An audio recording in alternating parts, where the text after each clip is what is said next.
I'm now going to hand over to Gary Moran from Aon. Gary needs no introduction, so I won't give him one. And Gary is going to take us through identifying and managing risks.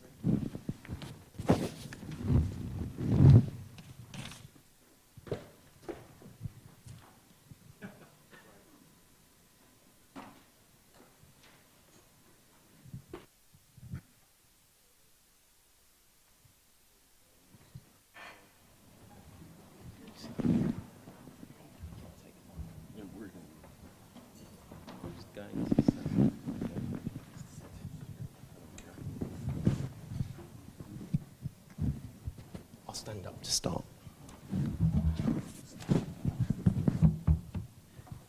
Good morning, everybody. I hope it wasn't too late at night last night and we're all feeling very fresh and good to go. Just want to thank Alistair and Louisa for their support and support of ASBA as well. Alistair just drew reference to the new initiative around corrosion, identifying the task force that David Dixon's going to be working on. So if you're not already a member of ASBA, then you should be. So please do connect with me at some point if you are interested. Thank you. So today I've got a panel here with me I'm very excited to present with. We have the who's who, the likely suspects. Guy Bordoni. Guy Bordoni represents Swiss Re. He's head of Asia Pacific General Aviation and Aerospace Underwriting. Next we have Mert Hifzi, who's head of Aerospace Practice and senior partner at HFW, Holman Fennick Willen. Then we have Nick Bridges, who's an underwriter at MS Amlin.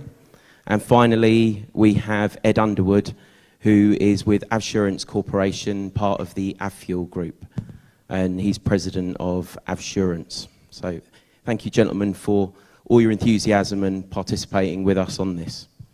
So just to kick things off, we've had a few discussions and we had a video that was about the state of the insurance market after last year's catastrophe losses, which I'm sure you're all very familiar with and aware of. A lot of you here from the US, the Caribbean, there was a number of inclement weather patterns that passed through and they formed record-breaking insurance claims. After Dan Bowles' presentation yesterday, I didn't want to depress anybody any more than he already had, and you know, obviously there's been some changes in holiday destination thereafter. So I've just got a short video which is a little bit more light-hearted and kind of sums up risk.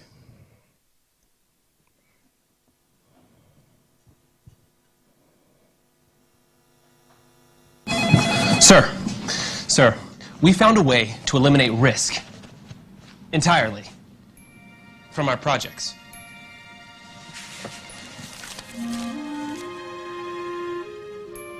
Lead crystal, custom engineered.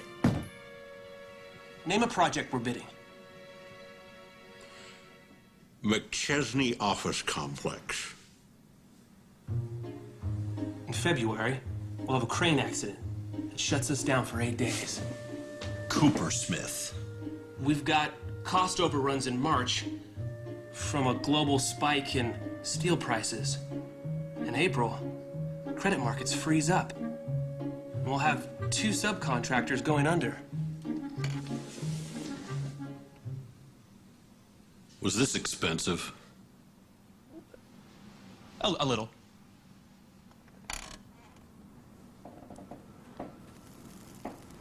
We're gonna be rich.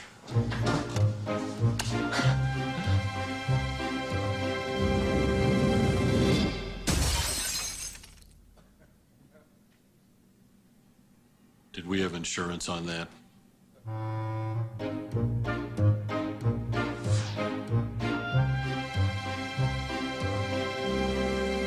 Oh, look, it came with a stand.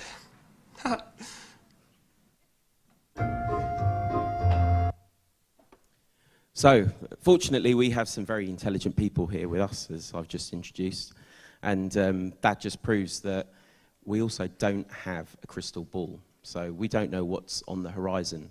but what we can do is we can give advice and we can set the scene on how the market is. So I just wanted to kind of set the scene and talk about the ratings that we currently have. And aviation insurance covers a diverse range of risks. General aviation, which business aviation sits within. Airlines, of course, low-cost carriers, flag carriers, and the aerospace element, air traffic control, airports, products manufacturers, OEMs, ground handlers. However, business aviation is fairly commoditized. It's very, very competitive. The premiums that you're paying are for a business jet aircraft are very competitive. They are comparable to, at the ASBA Safety Day, we had a presentation and we compared the price of a Bombardier 7000, Global 7000, $72 million list price, to a Bugatti Veyron, $1 million price. The price of insurance for the vehicle, the car, was $50,000. The price of insurance for the $72 million jet, $50,000. So, you know, the underwriters are taking in different risks. But again, it's not all doom and gloom because it's a testament to the safety, the marvel of the engineering that goes into manufacturing the aircraft, and also, you know, the pilots and the people that are involved. So, in terms of concerns, I'm going to, you know, turning to the panel, Guy, from an underwriter's perspective, looking at the key criteria that you traditionally have to evaluate and being a commoditized product, how do you feel? Concerned. I think the market is not sustainable at the moment. We don't get enough information. We don't invest enough time to get close to our clients, simply because we need to manage cost, volume, and concerns of, for the future, preparing for that time when it's going to get either better or worse. We don't know which way it's going to go right now. Thank you. Ed, your experience in the US market, and for those that, you know, are not aware, the US market is a bubble within itself. It's fairly separate from the global insurance market. Different insurers centralized in and around the US, they focus on the US. They have a different approach. Ed? US market is super, super competitive. So your analogy with the global, I mean, we insure a lot of globals, and I never thought I'd see 500 million of liability for 14,000 a year and hull rates of 5 cents. So it's very competitive. I, as a broker, obviously represent the client to multiple markets, but I am concerned that it is not totally sustainable. We're starting to see a slight increase in rates, but really, if you think about it, what's a 5% increase? If you compare the rates from 20 years ago to what they are now, they're ridiculously lower. So I'm concerned about the sustainability and how the client's going to react when the rates finally do go up. It's the job of the brokers to manage those expectations, I guess. Yes. Nick, from an aerospace perspective, you know, how much do the OEMs and the you know, MROs contribute to the overall safety in, you know, keeping things going so well, minimizing claims, which makes the premium stay at this low level as it stands at the moment? Yeah, it's all obviously linked together. I mean, you know, we can look at the operators, but then they have relationships with their MROs, their OEMs, so naturally the higher standard of the aerospace side, that filters back to the operators themselves. But, you know, in terms of information, further to what Guy said, you know, while the onus is on us to ask the right questions, we do rely on the brokers and the clients to give as much information as possible so that we can provide the most competitive rating. Otherwise, we naturally sort of expect the worst. Information is very important. You know, in the Asia region in particular, getting information out of our clients can be difficult. You know, it's, can I have a quote now? Can I have some information? Yeah, but I want a quote. You know, we do have those interactions and it can be a challenge. So information is very important. The better the information, obviously, the better the underwriting can be taken care of. Now, Mert, from a claims perspective, do you see business aviation being more or less litigious than, you know, other areas of the industry? Good morning, everybody, firstly. I think that's a difficult question to answer, Gary. I think the starting point is that the liability regime for operators of business jets is broadly similar to that of operators of commercial airlines. The Montreal Convention, which sets out the international liability regime for operators, applies also to gratuitous carriage as well as carriage by reward. So it would encompass the nature of all business jets operations.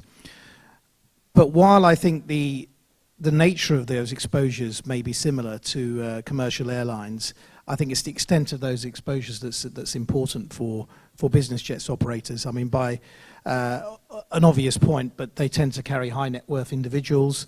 Those high net worth individuals are obviously going to be worth more if something happens to them. God forbid if they die in an accident, then their families are going to be able to generally claim more compensation. Obviously, it follows as well that they will have deeper pockets, the victims and their families, so that will in turn allow them to perhaps fund litigation in a way that they might not otherwise be able to. But I think sort of paradoxically in the business aviation accidents that I've been involved in, and thankfully they're few and far between, paradoxically sometimes people are so rich that they're not too really bothered about compensation. And of course we have to look at the nature and the profile of the passengers on board. They may well be often, as we saw in the recent crash in Iran, which I'm handling. You have a situation where there was an heiress on board and all the other people on board, it was her bachelorette party. Regrettably, all of them were her friends. So you have a family nexus as well. So whether or not that will result in claims being brought is unclear. But I would say, just as a general point, we are seeing litigation increasing in most jurisdictions across the world. That just comes with economic development. It goes hand in hand with that, people becoming more aware of their rights. So I think generally the world is becoming more litigious, and aviation is no exception, and in turn business aviation I think will be no exception from that. And just as a last point, I think, and this is tying it all into the insurance piece, I've seen, and I won't talk about it, and it was pretty horrendous to see some very, very low limits on business jet insurance policies, which was a real concern to me because, as I mentioned earlier, when you're carrying high net worth individuals, you want to make sure that the insurance you have is going to respond in full to the worst case possible scenario for you. And simply ensuring at the minimum insurance levels, whether regulated by the EU or elsewhere, is simply not sufficient. And I think this is a matter of education as well, and Gary, your role and as a brokers, really to ensure that business jet operators are sufficiently covered in the event of a worst case scenario. Good point. Thank you, Matt. We talked about the competitive nature of the market, and obviously there's reasons for that. Nick, is it sustainable? Of course, I have to say that it isn't sustainable. I mean, I hope we can all agree that, you know, something does need to change. It's in everyone's best interests, including the client, that they have insurers that are financially stable, that they have a wide choice of those insurers to choose from via their broker. Because from a broker's point of view, you know, I'm sure you wouldn't want to have to place any proportion of the risk with, you know, with an insurer that's not recognised, that might not have the best record in terms of paying their claims on time, or you know, paying their premiums on time. So the way things are going, with people falling out of the market, we could be in that kind of situation at some point, which isn't good for anyone. The competitive nature of the market is down to the brokers, generally. But we are acutely aware that, you know, we see insurance companies, you know, they are going through a hard time at the moment. And, you know, if you look at the international nature of the business now, you know, regardless of whether you're writing aviation here in Asia, you're touched by what happens over in the US if there's a catastrophe passing through. Ed, you represent or are part of a wider corporation that purchases a big amount of insurance. Big limit, yep. Yeah, big limit, responsible. Yes. And you take that very seriously. You're part of that process.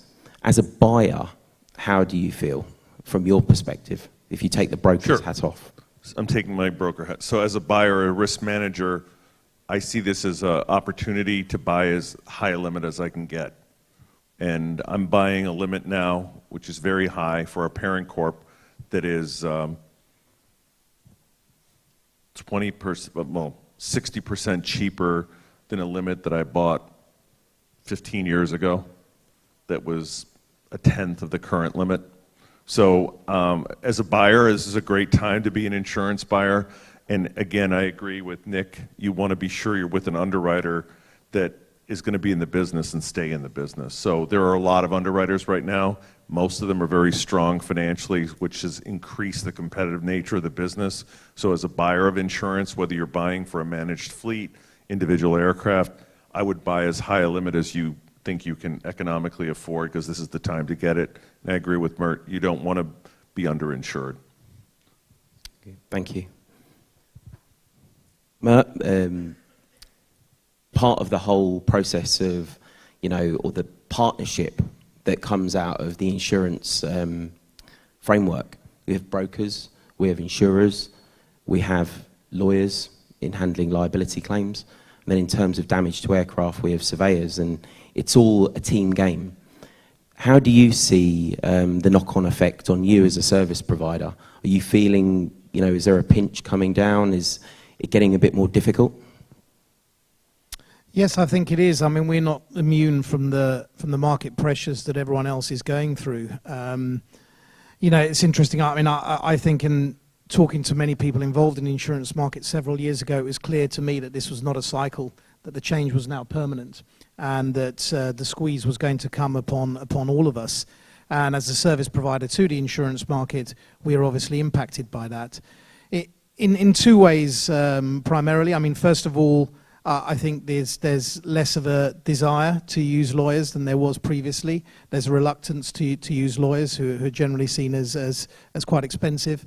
So the insurance market, we've seen, are looking at alternatives in terms of liability adjusters who don't have a legal qualification and are thereby cheaper, giving higher authorities, etc. So the level of attritional work that we used to get as lawyers has certainly reduced. So that's one point. I think the second point is, even when we do get the work, we are being more and more squeezed on rates. We've had to freeze our rates for a number of years because the insurance market simply, whereas before the attitude the insurance market used to take was, this is such a specialist area that we are prepared to pay a premium. I don't think that's any longer the case, and I think there are challenges for us. We have to come up with new pricing models. We have to really react to the market conditions that we are facing. And I think, just really to end on that, if I make a philosophical point, actually, Gary, because you talk about the sense of partnership and teamwork, and the aviation market, I mean, the aviation industry, as we all know, is a very sort of very small, almost incestuous environment anyway, and the aviation insurance market is a microcosm of that. And actually what's interesting is that service providers and lawyers, and there's very few of us who service aviation insurance work, have always traditionally seen ourselves as an extension of the insurance market. It's almost part of the market itself. And I think, as a philosophical point, I would say that what's certainly been happening over the past few years with the involvement of more sophisticated procurement, with people outside aviation insurance themselves on a more sort of corporate level within insurance companies, being more sophisticated buyers of services, is kind of driven a bit of a wedge and a bit of a gap between the service providers and the insurers and the brokers themselves, which I don't know what the panel think. I mean, I'm not sure is necessarily a good thing. It may be in terms of saving costs, but as I said, on a more philosophical level, I think it's probably had an adverse impact on the relationships between those service providers and the clients that we serve. Yeah, it's probably become a little bit more strained. If there's less money around in the industry, that has an impact. But from our perspective, we very much rely upon the work that the lawyers do, that the surveyors do, and we can't effectively do our job that well without it. So, that's not a road that we want to go down. But Guy, this causes some volatility. How can clients, underwriters, brokers, how can they, avoid that? How can they temper that? What can be done to manage it and, take that volatility out of the market? I think the challenges are different from where I sit compared to maybe where Nick sits or other underwriters. So I can manage my volatility because I write my business against a global book. Mm-hmm. So I do take into consideration the merits of the single risk. my regional portfolio, but I can write against a global book. We're a global company, so with a global footprint. So I can choose whether I follow the market and trade, or whether I underwrite and try and focus on being risk relevant in what I propose to clients. It's a choice that we have to make on a daily basis for what we think is in the best interest of our book and the clients. Thank you. Just to give you some background, the last hard market was post 9/11. And being involved, being a broker at that time, the situation was that dark day occurred. The following day, the whole insurance market issued a notice cancellation and gave 5 days notice that unless you were going to pay an additional premium, if you were an airline, it was $1.25 per passenger carried. If you're carrying 20 million passengers or 50 million passengers, it's quite an impact that you probably would not have budgeted for. And if you were an operator, commercial charter, you were paying between 30 and 50% additional premium. Again, unlikely to be budgeted for. And we're now at premium levels below that time. And if you look at the exposures now, whether it's, you know, the new jets, technology's advanced and that's contributed to safety, but the exposures are a lot higher. So moving on.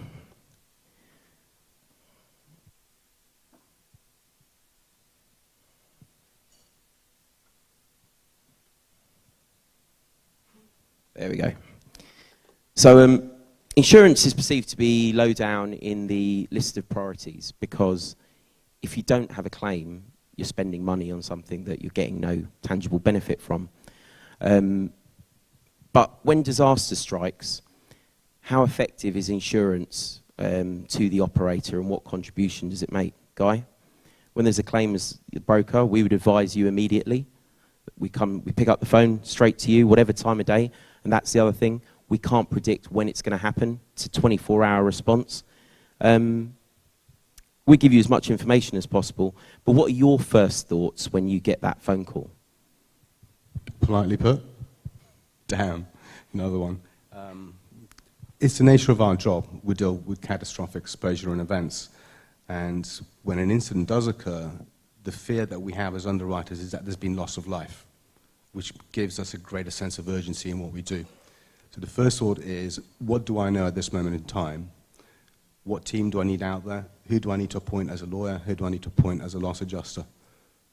And how do we take it forward without compromising our client's brand and reputation and make sure that they remain sustainable business going forward? Thank you. The next person that we wake up is the lawyers and the surveyors. So Mert, you know, in the event that there's third-party damage, passengers involved, what's your, you know, immediate thoughts? What's your next action? Gosh, this will be a presentation in itself, I think. But I think, as Guy says, this is, you know, aviation insurance is really catastrophe insurance. That's what people really buy it for. It's not for the attritional work. It's for the major incidents, and that's where it really comes into its own.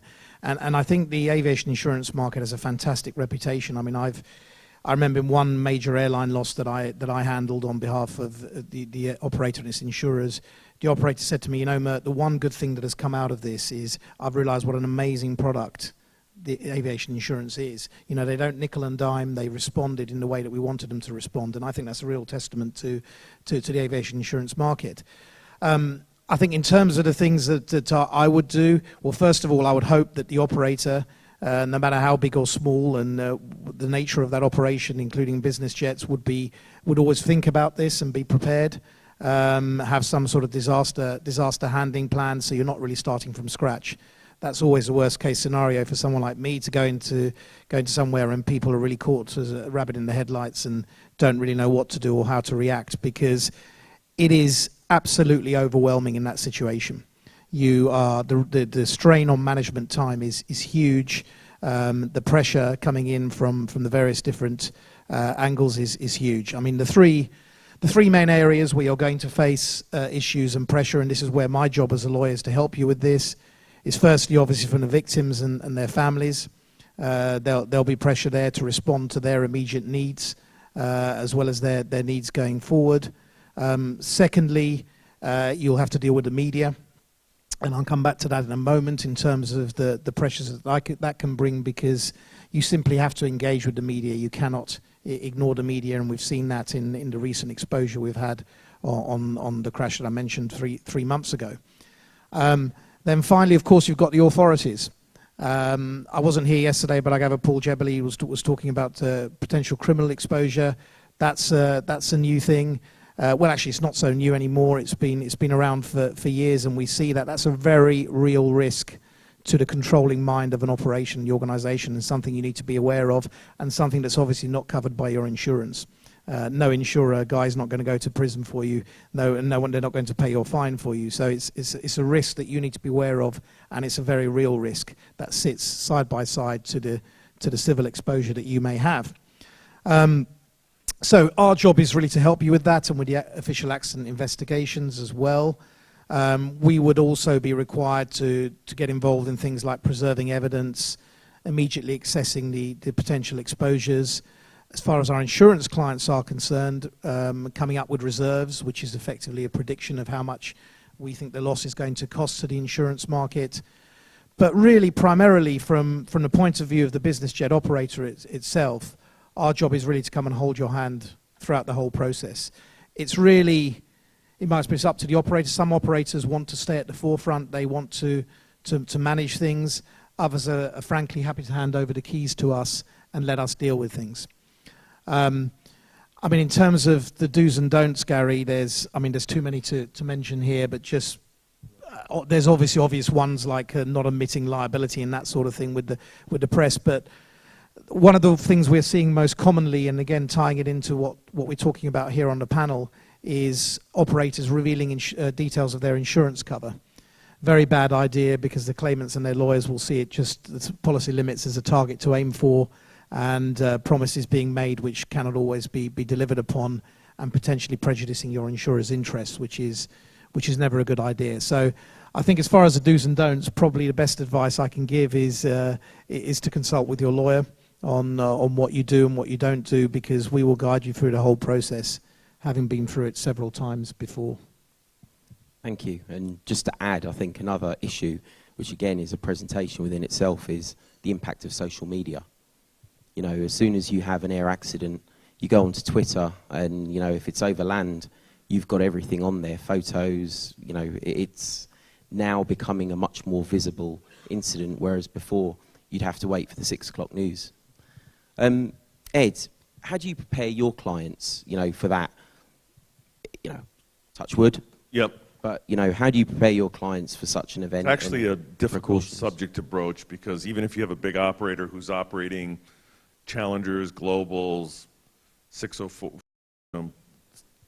Gulfstreams, they don't want to discuss it. So there's a couple of firms in the United States, and I don't know if they're worldwide. One's called Fireside. So they do they meet with the client, they do the pre-planning in tune with what Mert was saying, who's going to make the press announcements, who's going to notify the next of kin. And it is a pretty, I've been through several of them, and when you have a client that loses like 8 people in a business aircraft accident, it's pretty traumatic. Yeah. And it's really good if you have the insurance companies have go teams, so you can call them and they get going right away. Yeah. They have counsel. But I think it's difficult because the client does not want to discuss it prior to the accident. It's not going to happen to them. So our biggest clients all use this Fireside firm, and they're kind of like priestly grief counselors. They kind of get it set up in advance, but they will deal with the media, which I agree with you, the social network now, it's terrible for business. Yeah. So we've had several really unfortunate events. We had a sports team charter crash 2 years ago, and it was beautifully handled. No one was hurt, but it could have been disastrous. But they were prepared for it. Yeah. So prepare with professional people, insurance company go team, and a professional media manager. And, you know, have your brokers invite in the lawyers, the surveyors, you know, the underwriters, so that they can help you with that. You know, it's better to be prepared than not prepared at all. The last thing you want to do in the event of a disaster is meet Mert for the first time when you've got, you know, an aircraft at the bottom of the sea. You'd rather know him in advance and he can help prepare you, or similar lawyers can help prepare and have you ready for that. Nick, from the underwriting side, would you say there are areas of improvement in claims handling in the Asia region? Well, going back to your first point, I mean, we like to think that the client's paying for the peace of mind in the first place, even without an incident actually occurring. But in terms of the claims handling, I mean, we'd certainly promote some standardized wordings, especially in Asia. Having come from the London market myself, as a reinsurer, we're maybe 5 or 6 links in the chain away from the end buyer. So to kind of bring all that together would be certainly beneficial. In Asia, we might be in 5 or 6 different countries between all those people. So, it's quite important to have some standardized wordings and to get to know each other a bit more personally because we're so far apart sometimes.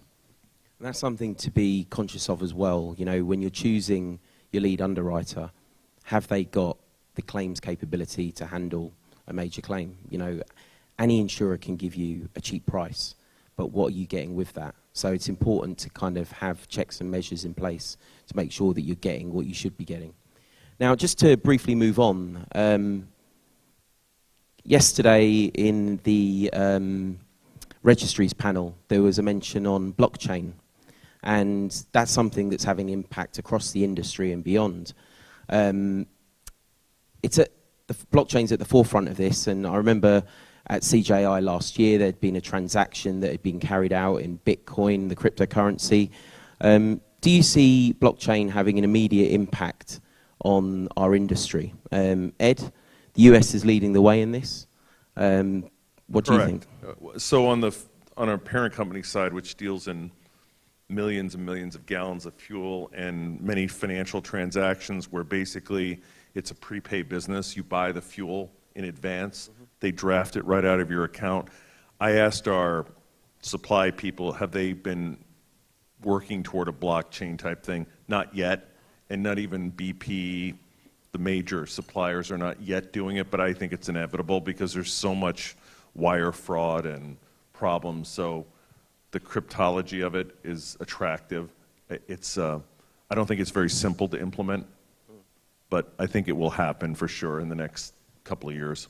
They say you'd need to spend the entire annual US defense budget on a computer powerful enough to actually hack blockchain. Correct. So that's the benefit of it. It's really interesting how it basically disassembles the message and then reassembles it. So I think it should happen. Mert, do you see it as a threat or as a benefit? I think it's probably both, Gary. I mean, I must confess, from personal experience about my lack of IT skills and in this region, but I think as far as law firms are concerned, it is both. The clear advantage for us is that it potentially creates a new area of revenue stream for us, where you have a new innovation. There's bound to be a bit of time that the sort of law lags behind it, and there's going to be issues that arise, both from a liability perspective, both from a regulatory perspective, choice of law issues if it operates on a global scale, that sort of thing. So there's going to be certainly more work for lawyers coming out of it. I think the US law firms are perhaps rather more advanced than law firms elsewhere in setting up teams to actually handle these aspects. I think from and perhaps a less positive angle, and I think in terms of the low value, high volume, more process driven work, including on the insurance claims sphere, and I'm thinking particularly of sort of motor insurance types claims, I can see that this will have an impact, and it will streamline the whole process a lot more and probably reduce the amount of work that will be there for lawyers. But I think, look, law firms are generally incredibly inelastic to change. I think we tend to lag behind other industries when it comes to innovation.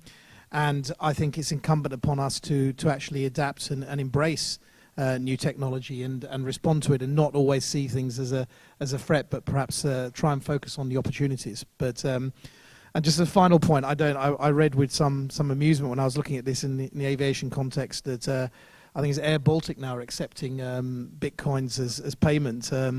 I think we're some way off from any law firm accepting the Bitcoin as payment of our fees.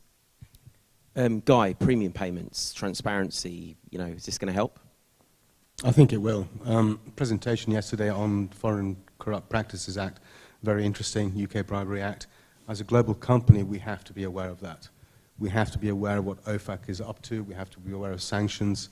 And in this region in particular, for us, it's about 40 countries, 40 different ways of doing business, 40 different sets of custom and law. So transparency and contract certainty on payments, absolutely welcome.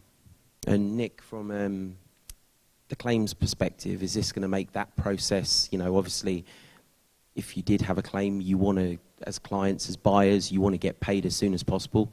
You want business to resume as soon as possible. Is this going to make it easier? The short answer is yes, it's likely to make it easier. However, I would certainly approach with caution. I mean, Ed mentioned an incident he was involved in recently where, you know, it's beautifully handled, but I think if we take the kind of the human element out of how we do that, then that's actually quite dangerous. Is there more the insurance market can do to contribute to improving the outlook? And what concerns you more? Premium rating levels or claims? Nick? Well, fundamentally, we're here to pay claims in the first place. So the answer to that is certainly the premium rating levels. You know, we need to have a minimum kind of base premium to pay for just the sort of the cuts and scrapes that happen that don't necessarily hit the headlines. But the way we're looking at it is that in terms of the standardization, IASA audits, you know, the ISBAU, ISBAR, that kind of thing, this is where we're really going to kind of strive to continue going forward. And will that influence your approach to premium rating? Absolutely, but going back to the previous point, you know, we need to know that it's happening in the first place. So I would encourage, while we encourage the questioning, you know, I would encourage the same thing from you guys and from the clients, just to make sure that we know so that we can justify it. One of the things that we're doing in ASBAR at the moment is trying to get ISBAR and ISBAU Stage 1 implemented in the Philippines. And that's something that's going to be taking effect, hopefully, and gaining some momentum later in the year. So, you know, we think that will help bring up standards there as well. Guy, Swiss Re, how do they look to go beyond the conventional? You know, what do you do that's different? We like to engage with clients. We want to know what keeps you up at night. So apart from traditional protective products, we like to look at innovative risk solutions. So we can build solutions where sometimes you don't even need to have adjustment or lawyers. If the event occurs, the policy pays, period. But that requires an investment in dialogue and data with the clients. It has to be a two-way street. Agreed. Mert, HFW are very collaborative with us as brokers in terms of doing seminars, workshops. It goes back to the partnership we were talking about earlier. How can the legal aspect of the business do more to help in raising the bar? I think in a couple of ways. I think the view I've always taken is we serve two industries. We serve the aviation industry and we serve the insurance industry, and it's about trying to bring the two together. I think, Gary, the point you mentioned, what I've done traditionally is, and what I'm actually doing a lot more of is risk management aspects with operators, with people in the aviation community. It's interesting, up until probably five or so years ago, the risk management aspect was, and a lot of insurance policies, sometimes especially on the bigger airline policies, will have risk management bursaries. And those have tended traditionally to focus on more sort of safety aspects, people going in and performing safety audits. What I've seen recently over the last 3 or 4 years is more of an appetite for more legal type audits, contractual risk management audits, people like me going in and actually reviewing all the contracts in place and advising the aviation entity on how they can improve those contracts, minimize the risks for themselves, transfer some of those risks. I mean, it's an obvious point, but the more risk you're able to transfer, the less you keep for yourself, the less you have to self-insure, and the less you have to insure out and pay a premium for. So it's an obvious point. But I think the other side of the coin, Gary, is what we can do with the insurance market. And it's obviously the panel accepted. It's always amazes me sometimes how many underwriters just don't understand the nature of the risk that they are writing. I mean, it's scary, and I've had lots of examples of this. Sometimes it's not necessarily their fault. Sometimes they should understand the exposure, but I handled, for example, a crash in China a few years ago, the Henan Airlines, which I can talk about openly because this is public information, and overnight after the crash happened, the Chinese government decreed that the liability limits for domestic accidents were quadruple what they were the day prior to the accident. Now, that's not something any underwriter could have anticipated. But perhaps I think where our role is we can go into underwriters and perhaps educate them more on damage levels and the nature of the jurisdictions that you're writing the business in, because frankly, if you're writing business in China, you've always got to be alive to this kind of possibility. It's not going to happen in Belgium or elsewhere, but it's highly likely in some of these jurisdictions that you will face an exposure that is unanticipated, and think about whether perhaps in future you can anticipate such things. Ed, does that leave you optimistic or pessimistic? I'm optimistic. The capacity, the amount of capital out there to write aviation insurance is pretty overwhelming, consider the losses that we've had. So the underwriters are still interested in it. I do think that this is kind of heretical as a representative of the insured, but we do need slight rate increases. If we get a 5% rate increase a year, we get to a more sustainable rate. So my concern is that we have an ongoing business and that we're pretty free of catastrophic loss, because that can suddenly change everything. Thank you. Now, we're coming close to wrap up. Could I ask you all for one word to sum up your outlook going forward? The outlook of insurance in the future. I think it's imperative, absolutely imperative.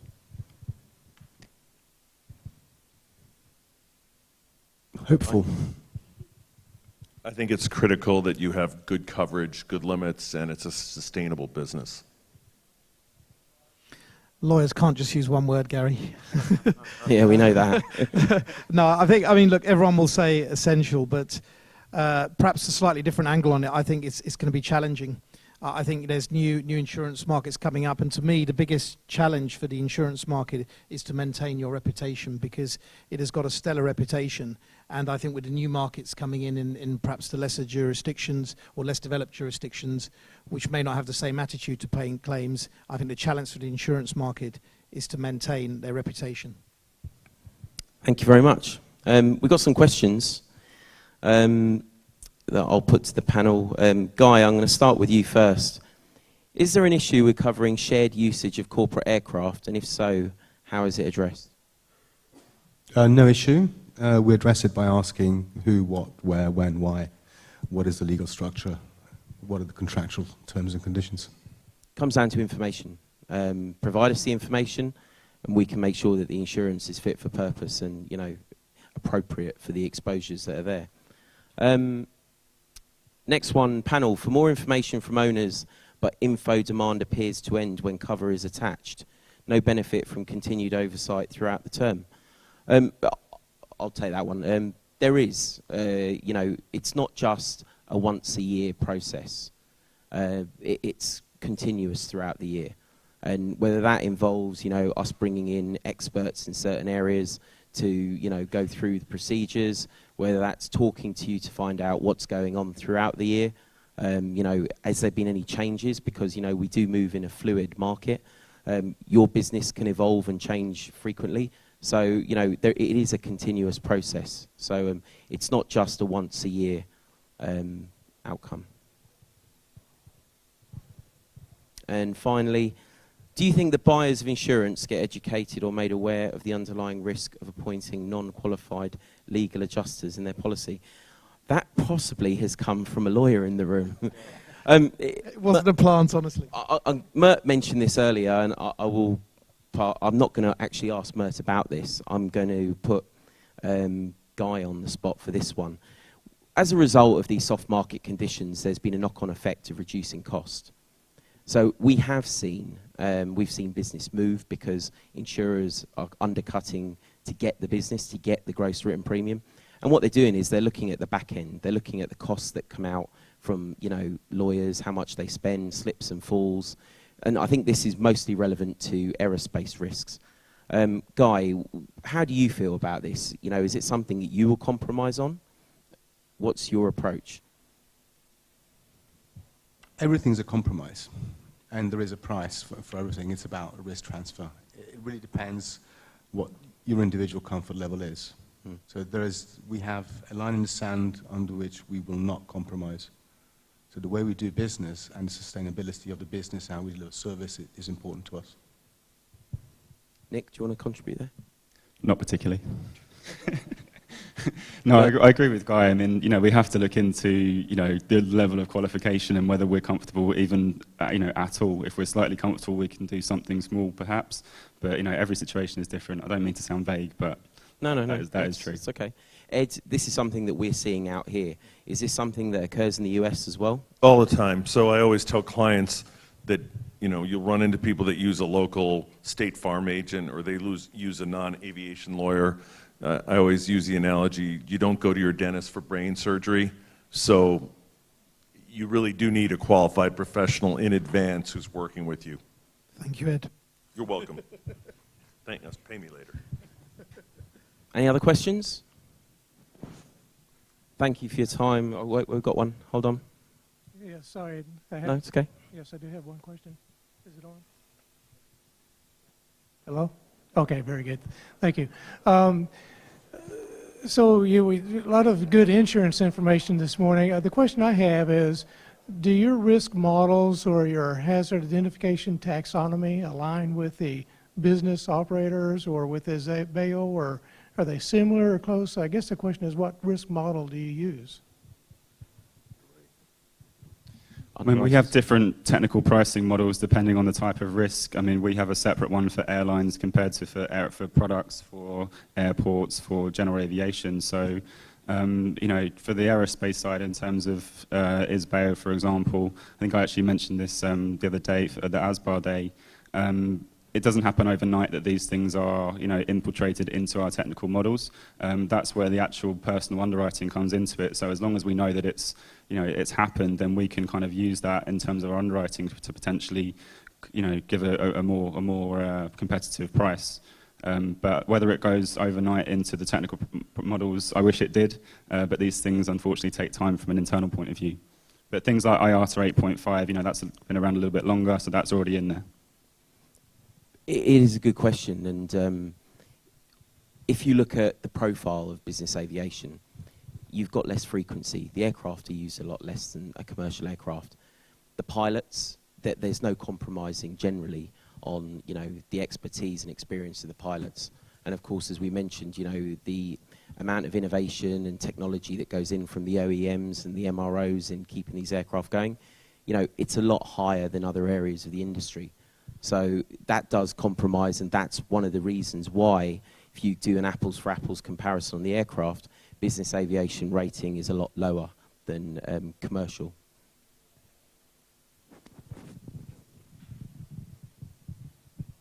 Oh, we got one more? No. Thank you very much for all your time, and hope to see you again soon. Any questions, grab me and any of the panel afterwards. Thank you. Thank you.